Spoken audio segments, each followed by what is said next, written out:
This is a beginner lesson on Coreldraw and how to do various things with it. This is the way it wakes up. It wakes up with a letter-sized piece of paper right here in portrait mode. And you can change that if you want to. Page setup here. We can put it in landscape mode. We'll keep the letter size for right now. And just click OK. So now it's a landscape mode. If you want to load a file, you come up here and you click on File, just like any other Windows program.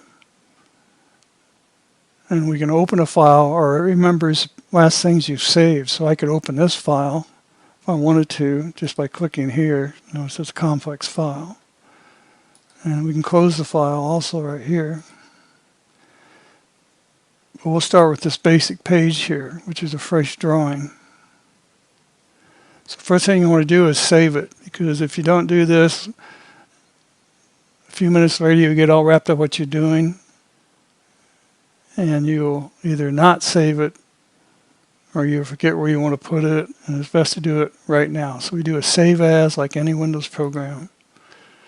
We're going to set up a place to save it to. Go back to our C drive. We have a new stuff folder. And I think there's this, there is no CDR, so we'll make a CDR folder right here, create a new folder. CDR drawings. CDR is a file extension, that's why I called it that.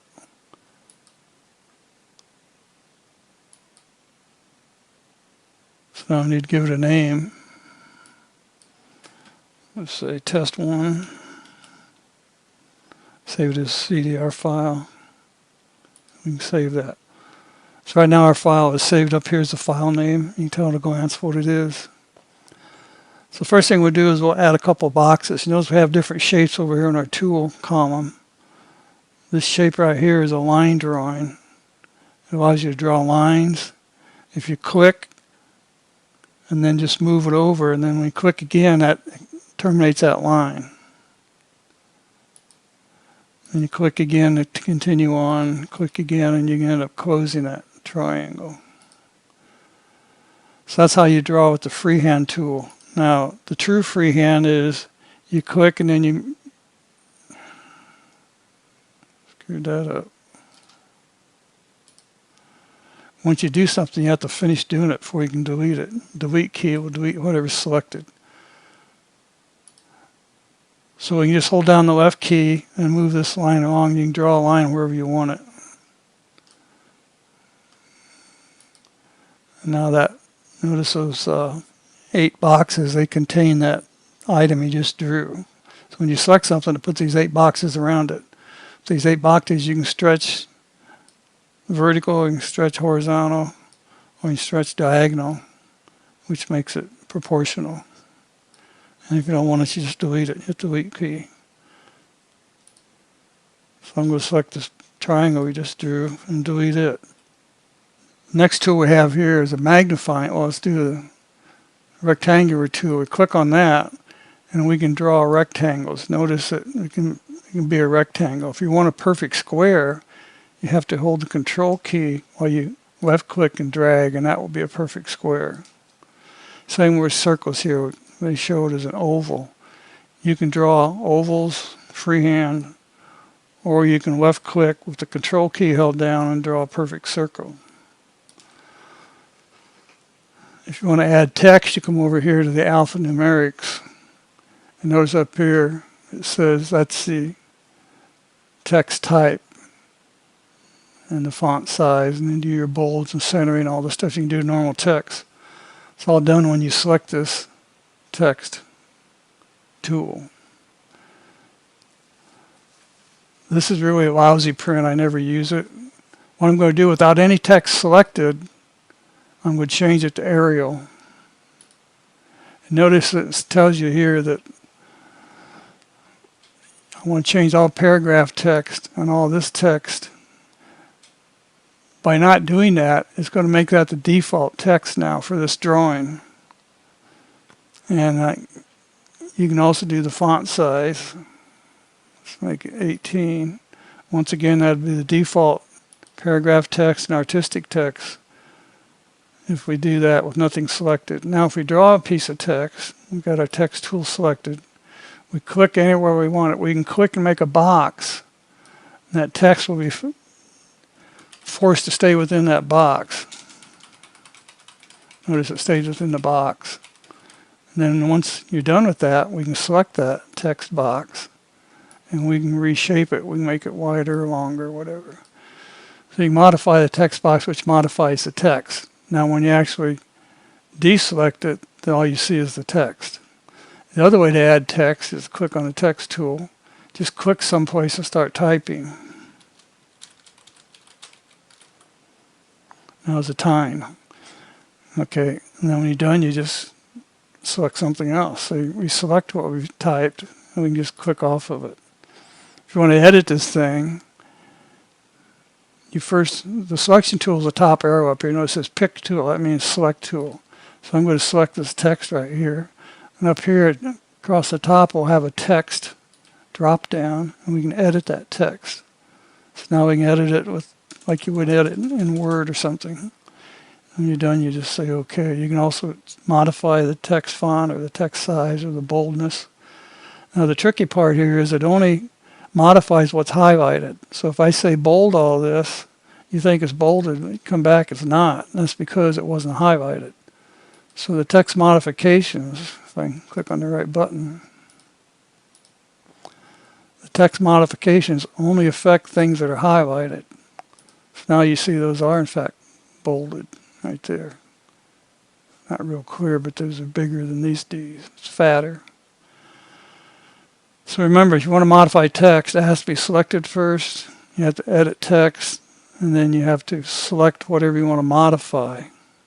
If you want to center all this, then you have to select the whole thing to center it. And how to be centered in that box. If you don't need the box, if you got something like this, and you do text, edit text, if I center it, notice it did move it. It moves it. I don't know what the reference is when it moves it, but there's some kind of a centering function that it sees, and I don't know what it is. I've been using this for, let's see, probably 12 years. I don't know what makes that center, but it will change when you center it. Okay, so basically that's all your text items. Now, when we come back to this box over here, let's select this box for a second. When we come down here, we can change the pen strokes of that box. Right now I think it's on this one. Well, it is on that one. I can make it this one over here. Notice the box is thicker. We can also give the box, the outline, a color. So we make this color, let's say red. So now that box may have 4 sides which are red. Now once you create a shape like that, you can come up here and use this tool. What's it called? Shape tool. And I can grab a corner. I can round those corners on a box. Rectangle, I should say. So you can also use a shape tool for various different things. If I select this guy down here with the shape tool, I can make it an arc instead of a circle. I can set whatever angle I want for that arc. So the shape tool gives you lots of options, and that'd be the hardest thing to learn probably. But we're not worried about that today. That's one you see in case you happen to get selected by accident. The other nice thing is this magnifying glass. You click that, so we can zoom in, we can zoom out. You can also just select the parts you want to zoom on. Let's just zoom this part right here. And now the whole screen is just that part. To get out of that gracefully, make sure your zoom tool is still selected and zoom out, and it'll go back to where you were. There's other zoom features. You can play with those at your own risk.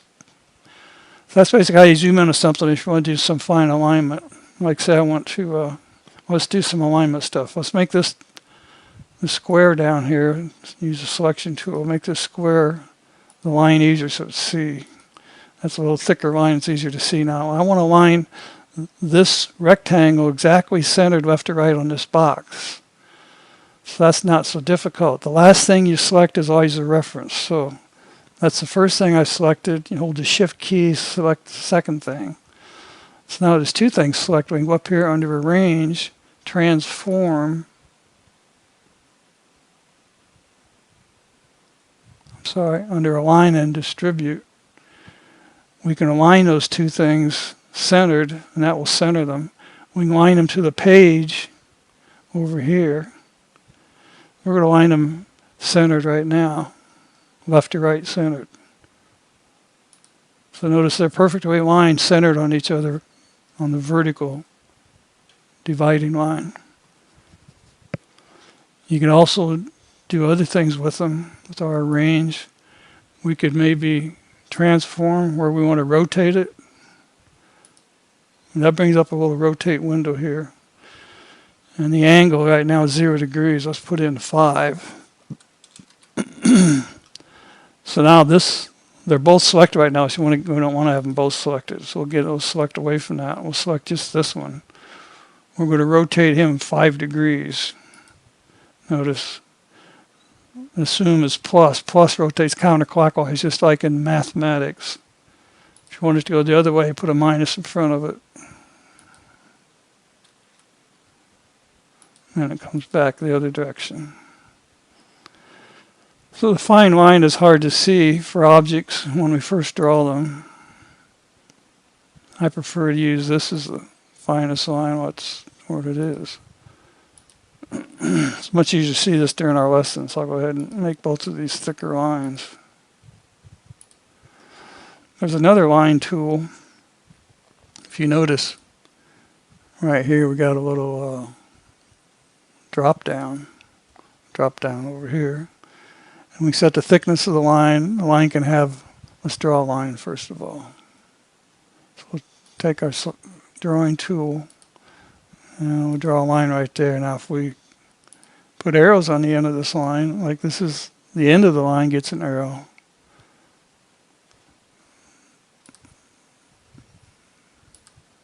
Well, that guy's selected. This only applies to whatever's selected. So going to apply that, we just put an arrow on the end. We can put an arrow in the beginning. I got an arrow on each end. We can change the line thickness right here. And we can also change the line type. We can make it this or any of these other choices.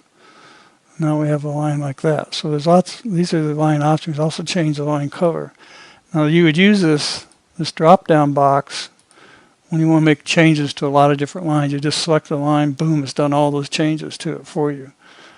So this is a way to standardize your drawing. If you want a certain line thickness, certain line color, want a shape, then just apply this to that selected shape, and it's got those parameters that you've already set up. There's many other features in all these different drop downs, but we're not here to learn all that today. We're just learn how to do basic things. So if I want to move this thing, let's say I want to make this thing smaller. First of all, I'll just drag it down and make it a little bit smaller. Now I can take this thing and I can move it inside this box. I can adjust it to the left side of the box. Remember, the last thing selected is the reference. So I arrange line, say to the left. The center of this rectangle is exactly on the center of the left side of that square.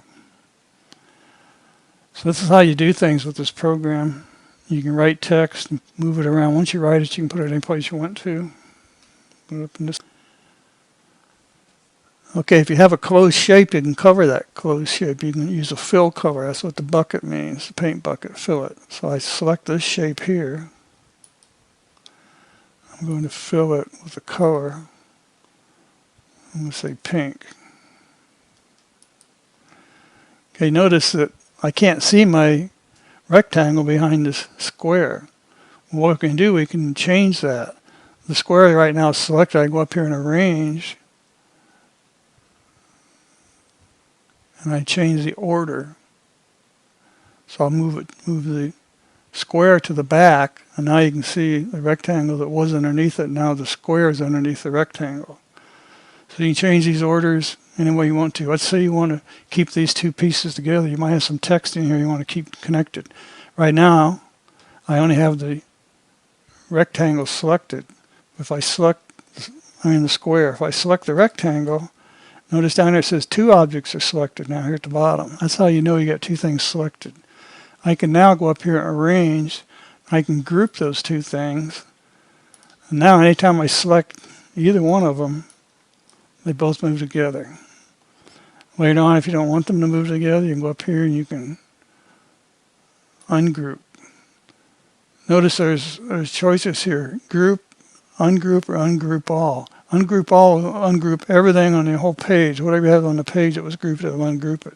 You usually don't want to do that. You usually want to ungroup what you have selected.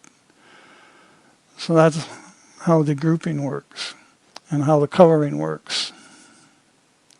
When you get ready to print something, you basically come up here and there's a printer sitting right here.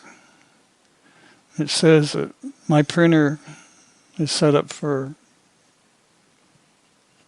what the heck do we call it, portrait. And we're in landscape mode. So it says yes, change the printer to landscape. So I look at the printer properties for my brother LaserJet. Things you want to check out here is that you're in the right mode, you're in landscape mode, and that under advanced, let's see, where is it? Plain paper. This is a paper size. You can use these different sizes, legal or whatever. We'll leave it on a letter.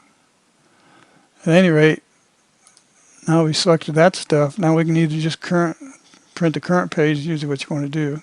Just print this one page that's showing. I've never used a multiple page on this particular Coreldraw program. And over here you have some options. That just shows, that's defining the layout. They're not those, you can leave those defaults.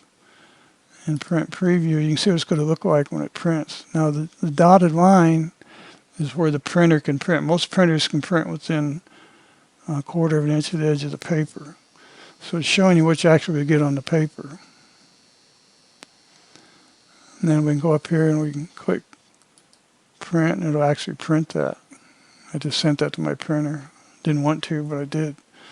Or you can just close this after printing, or if you don't want to actually print, you can close it to get out of it. Okay, that's enough basics for the first lesson. Hopefully with this information you can get started using Coreldraw. There's other tools over here, different shapes. We've covered the majority of the important tools. So this is conclusion of lesson number 1.